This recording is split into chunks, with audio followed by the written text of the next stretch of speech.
जिला Lodhra degree college, Punjab college और THQ अस्पताल वालों ने मकबूजा कश्मीर पर भारत के गासबाना कब्जे के खिलाफ और कश्मीरियों से हजारों यकजहती के लिए लोधरा के शहरी सड़कों पर निकल आए।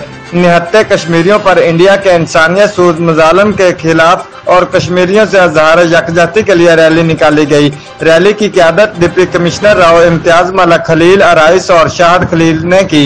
रैली में deputy district health officer doctor Mansoor ul Haq, महकमा सेहत, महकमा तालीम, टीचर और तालबा, म्यूनसिपल कमेटी के मुलाजमीन, हेल्थ वर्कर्स और शहरियों ने कसीर तादाद में शिरकत की।